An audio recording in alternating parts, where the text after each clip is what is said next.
Наблюдательный совет «Алроса» избрал Павла Маринычева генеральным директором компании. Такое единогласное решение принято сегодня. Павел Маринычев сменил на этой должности Сергея Иванова, который возглавлял компанию с 2017 года. Наши стратегические приоритеты остаются неизменными. Несмотря на сложные геополитические условия, будем укреплять ресурсную базу, повышать производственную эффективность и качество управления.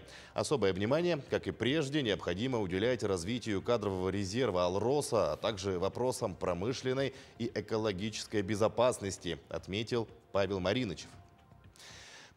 С 2016 года возглавлял один из ключевых производственных активов группы «Алроса» – дочернюю компанию «Алмазы Анабара».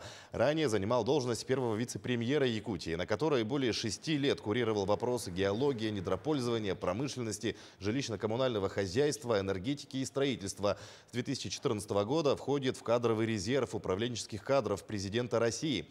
Глава Якутии Сан Николаев поздравил Павла Маринычева с назначением на новую должность, пожелал дальнейшей плодотворной работы. А бывшего гендиректора «Алроса» Сергея Иванова поблагодарил за достойный труд и высокие достижения.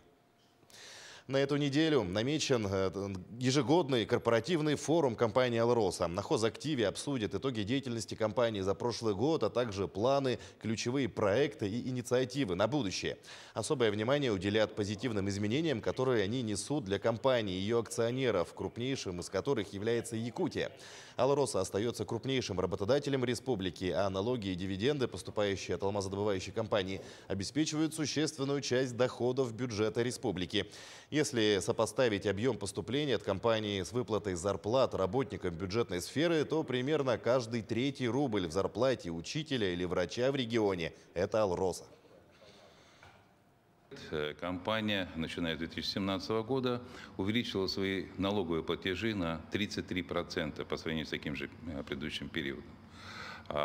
Что касается дивидендных платежей, то они были увеличены в этот период в 6 раз по сравнению с предыдущим 6-летним периодом.